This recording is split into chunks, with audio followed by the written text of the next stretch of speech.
Olá meninos, olá meninas, boa tarde, aqui é o professor Frank, sou professor de Geografia. Bem, e eu trouxe uma aula para vocês apresentando principalmente os fatores que condicionaram a América Latina ao subdesenvolvimento, né? Bem, então entre os fatores que levaram a América Latina a ser considerado um subcontinente subdesenvolvido está relacionado principalmente ao processo de colonização. Então a colonização de exploração que foi implantada pela Espanha e por Portugal acabaram favorecendo a esse processo de dominação e exploração. Se nós analisarmos esse processo, de início ocorreu a exploração de ouro e prata para a acumulação primária do México, né, e os países oeste da América do Sul e o Brasil. Bem, se nós analisarmos também esse processo de exploração, mesmo independente, esses países acabaram se tornando meros fornecedores de commodities. O que são as commodities, professor? São o petróleo, são os recursos minerais, são os produtos de origem agropecuária, todos eles voltados para abastecer o mercado externo, para abastecer as metrópoles europeias ou os países desenvolvidos. Então esses fatores fazem com que os países subdesenvolvidos sejam meros fornecedores de matérias-primas e comprem produtos industrializados de alto valor agregado dos países desenvolvidos. Então isso faz com que a balança comercial tenha um grande descontrole, né? Endividamento público. Então isso é revertido principalmente na questão dos problemas. Bem, até a segunda metade do século XX, até a primeira metade do século XX, a América Latina era uma área onde nós tínhamos a grande maioria da população vivendo no campo.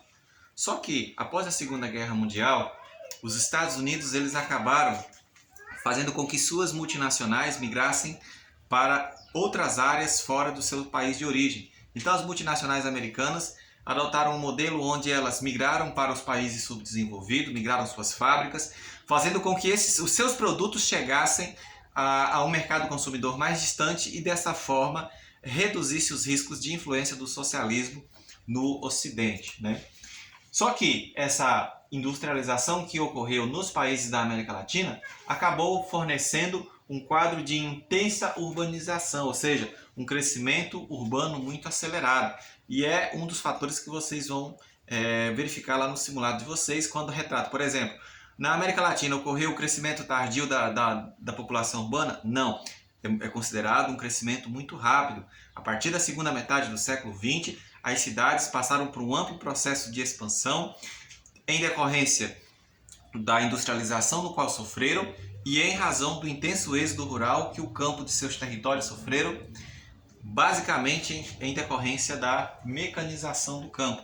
Então, se nós pegarmos, por exemplo, o Brasil, o quadro geral do Brasil, o Brasil foi um país onde passou por um intenso processo de mecanização do campo a partir dos anos 60 e isso fez com que ocorresse um intenso êxodo rural entre os anos de 1970 a 1990.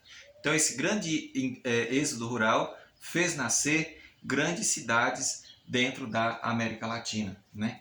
E aí nesse quadro, se a gente analisar, por exemplo, esse grande crescimento urbano vai ser acarretado, né, de alguns problemas, como a expansão das áreas de favelas, a ineficiência de serviços de saneamento básico e tratamento de água, e isso faz com que esse crescimento urbano acarretado de problemas vai fazer com que, por exemplo, deixa eu citar só um, saneamento básico. Então, a falta de saneamento básico é responsável pela elevação do índice de mortalidade infantil. Se as crianças não vão ter água limpa, água tratada para consumir, provavelmente a proliferação de doenças entre elas vai ser maior e o que vai acarretar um elevado índice de mortalidade infantil. Então, caso sejam desenvolvidas políticas de adoção, principalmente de redução de famílias que não consomem água tratada, se mais pessoas estiverem consumindo água tratada, nós teremos uma elevação da melhoria dos padrões de vida e redução das taxas de mortalidade. Só para vocês terem uma ideia, o México, né, país do norte da América Latina, 80% de suas populações vivem nas cidades, né? Principalmente na região metropolitana da Cidade do México. Então, lá na região metropolitana da Cidade do México, nós temos cerca de 20 milhões de pessoas que vivem na região metropolitana da Cidade do México. Já na América Central, ocorreu também um intenso crescimento urbano, que esse crescimento urbano ele é bem recente, né? Onde nós verificamos esse intenso crescimento urbano principalmente nas áreas insulares. O que é insular? Nas pequenas ilhas, onde a falta de áreas agrícolas faz com que a população esteja concentrada nas áreas urbanas. Ou seja, cerca de 90% da população que vive nas áreas insulares na América Latina, na América Central, vivem em áreas urbanas. Bom, uma outra questão interessante que vale ser ressaltada é que entre os anos 50 e 70 o mundo passou por um grande crescimento demográfico. Isso se deve a qual fatores, professor? Bem, o mundo passou a ter mais acesso a alimentos, então os alimentos se tornaram mais acessíveis e os serviços médicos, né, serviços de saúde acabaram tendo uma grande melhoria, e isso fez com que nas décadas de 60 a taxa de natalidade ainda era elevada e verificava-se também que reduziu-se a mortalidade e a natalidade ainda estava elevada. Isso fez com que ocorresse um grande crescimento demográfico entre os anos 60 até anos 70, 80, né? Teve um grande crescimento populacional nesse período. Já a América do Sul, então nós retratamos o que? Olha, o México, 80% de sua população vive em áreas urbanas, das quais a Cidade do México tem cerca de 20 milhões de pessoas na região metropolitana. Depois eu abordei que a América Central ela tem um crescimento urbano recente. Já a América do Sul, a sua urbanização está concentrada nas áreas litorâneas, né? Ou cidades que surgiram às margens de grandes rios, como por exemplo a cidade de Manaus. Então nós verificamos que o Brasil é um país onde a população está concentrada nas áreas urbanas, 84% da população vive nas áreas urbanas, e esse é um quadro que mostra que todos os países da América Latina estão passando por um processo de avanço do crescimento urbano. Professor, só tiveram problemas? Não, nós tivemos alguns avanços também, né? Dentro dos avanços que tivemos nos últimos anos, foi a redução, né? A melhoria, principalmente no quadro de fornecimento de água tratada para essas populações. Então, se nós pegarmos, por exemplo, deixa eu só pegar aqui os dados aqui rapidamente. Então, nós tivemos, por exemplo, saneamento básico, né? Então, o saneamento básico, ele caiu de 10% da população nos anos 2000 que não tinha acesso a saneamento básico, e hoje nós temos 4% da população da América Latina que não tem acesso a saneamento básico. O esgoto ainda é um índice maior, mas só em que você ter água tratada, isso já é um grande avanço e redução nas taxas de mortalidade infantil. Bom, aqui nós temos a questão da mortalidade infantil. Nós temos aqui só os países da América do Sul. Não, nós temos o México também, né? Então aqui nós temos, por exemplo, o Brasil. A taxa de mortalidade infantil. De cada 1.000 crianças que nascem ao longo de um ano, 1.000 crianças, por exemplo, 1.000 crianças que nasceram em 2021, 17 crianças vão morrer antes de completar um ano. Se nós pegarmos Colômbia, de cada 1.000 crianças que vão nascer no ano de 2021, acredita-se que 13 crianças vão morrer. De cada 1.000 crianças que nascerem, 13 vão morrer. No México, esse dado ainda é menor, né? De cada 1.000 crianças que nascerem em um ano, apenas 11.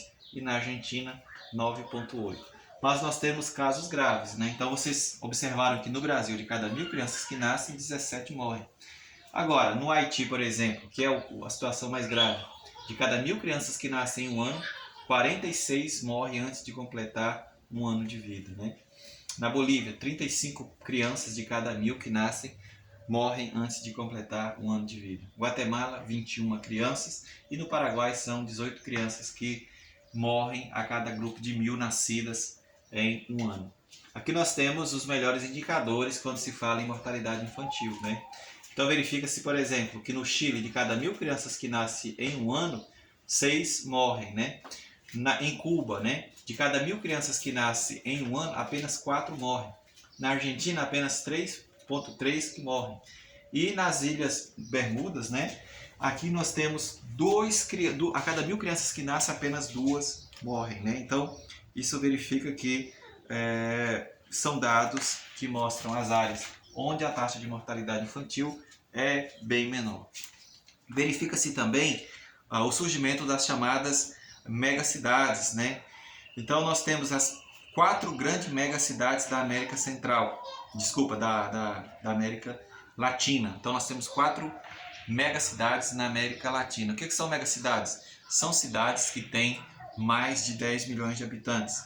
Então se nós pegarmos, por exemplo, São Paulo, só na grande São Paulo vivem 21 milhões de pessoas. Buenos Aires, 15 milhões de pessoas. No Rio de Janeiro, 11 milhões. E em Lima, no Peru, são cerca de 11 milhões de pessoas também que vivem nas áreas urbanas. Então esse grande crescimento urbano fez surgir um problema chamado de microcefalia urbana. O que é a microcefalia urbana? É quando você tem um grande percentual de população vivendo em áreas urbanas. Quando você tem, por exemplo, né, no Uruguai, Paraguai, a população do Paraguai, 40% vive na capital Assunção, né? No Uruguai, de toda a população do Uruguai, você tem 39% da população que vive em Montevidéu. No Peru, 36% de toda a população do Peru vive na cidade de Lima. No Chile, existe, de toda a população do Chile, 35% da população vive na cidade de Santiago. E na Argentina, de toda a população argentina, 35% delas vive na cidade de Buenos Aires. Então isso mostra que ocorreu um intenso crescimento urbano destas áreas. Aqui nós temos também o ranking das áreas de expansão metropolitanas. Então, por exemplo, quando você pega São Paulo, é uma cidade que se verticalizou bastante. Agora nós temos na América Latina um processo de crescimento urbano onde ocorreu o processo de expansão horizontal, ou seja, não ocorreu a construção de grandes prédios.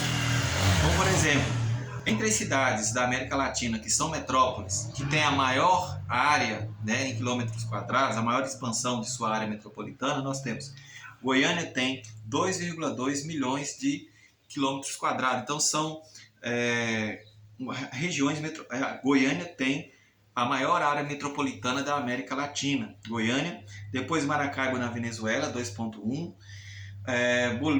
Belém do Pará, 2,0 e Manaus também 2,0. Então Goiânia tem a maior área metropolitana da América Latina. Maracaibo na Venezuela fica em seguida, depois Belém e Manaus, né? Então o crescimento urbano é uma tendência praticamente em todas as áreas da América Latina. Então isso mostra que está ocorrendo um intenso abandono em direção às cidades. Então isso é uma tendência que vem ocorrendo na América Latina. Bom, nós verificamos nesse processo de crescimento urbano que ocorreram avanços nas áreas de saneamento, mas também a queda da taxa de mortalidade infantil.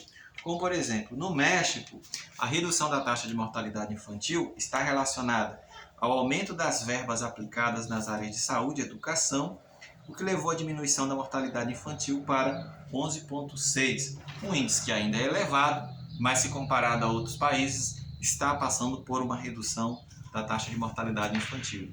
Então, lembrando, mortalidade infantil, de cada 1.000 crianças que nascem em um ano, você conta quantas morreram. E aí, por exemplo, você verifica que avanços que ocorreram no México fizeram com que ocorresse redução das taxas de mortalidade infantil. Na América Central ocorre uma disparidade, né? Existem países com elevados índices de mortalidade infantil e outros com baixo índice de mortalidade. Por exemplo, Cuba. Cuba é um país que tem baixíssimo índice de mortalidade infantil. Lá em Cuba, de cada 1.000 crianças que nascem em um ano, apenas 4 morrem. Enquanto que no Haiti, você pega um outro país da América Central, o Haiti, de cada 1.000 crianças que nascem, 46 morrem. Então é um dos quadros mais graves do mundo e da América Latina. Então isso mostra que o Haiti, que foi uma colônia francesa, um país fundado basicamente por pessoas descendentes de escravos, né?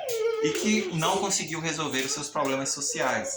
Vocês até viram, a gente comentou na aula, que o Haiti sofreu um grande terremoto agora em 2021 e a sua economia, que já vinha a passos muito precários, principalmente voltados para a questão da corrupção, falta de infraestrutura. Agora vai ter que se reconstruir novamente uma população que não tem recursos, né, que vive um dos piores indicadores sociais da América Latina, é o México. Então, o país que hoje, desculpa, o México não, o Haiti. Então, o Haiti hoje é o país que tem os piores problemas da América Central. Na América do Sul, nós temos também uma situação de disparidade, né?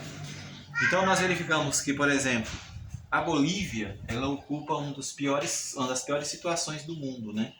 De cada 1.000 crianças que nascem na Bolívia, 35 morrem, né? Então é um quadro complicado. Mas a gente vê ao mesmo tempo, né, situações muito bem colocadas, como é o caso, por exemplo, do Uruguai, e situações como, por exemplo, do Chile, né? Uruguai e Chile, que, lá no Chile, né? De cada 1.000 crianças que nascem no Chile, apenas 6 morrem. Então isso mostra que é uma região onde se tem uma boa taxa de natalidade. E qual que é a importância de se relacionar a taxa de natalidade e mortalidade? Se você tem, por exemplo, muitas pessoas morrendo daquelas que nascem, é um indicativo de que a expectativa de vida não vai ser boa. É um indicativo de que aquele país tem graves problemas sociais. Agora, se você verifica que a taxa de mortalidade é pequena e você verifica que nesse quadro a taxa de expectativa de vida é elevada, podemos verificar que os padrões de vida desse país são bons, né? Então, na América Latina, nós temos 2 países que são países que apresentam bons padrões de vida, como é o caso, por exemplo, em primeiro lugar fica o Uruguai. Depois a gente pode relacionar Chile, Argentina, que são países que têm padrões de vida relativamente razoáveis, né? Bom, e qual que foi a solução que eles buscaram? Investimentos na área de saúde e educação, né? Aqui nós temos a questão da expectativa de vida, né? Então a Guiana tem 68 anos de média de expectativa de vida, né? A Bolívia tem 69 anos de expectativa de vida, na Guatemala são 72 anos, na Jamaica 73, no Brasil são 74 anos e no México são uma média aí de 76 anos de expectativa de vida, né? Então são esses os quadros que vale ser ressaltado, né? Bom, eu tinha abordado para vocês que a população da América Latina passou a ter apenas 4% de população sem água tratada no ano de 2015. E a questão da coleta de esgoto, né? Hoje são apenas 9% da população, era 18% nos anos 2000, hoje são 9% da população que não tem acesso à coleta de esgoto.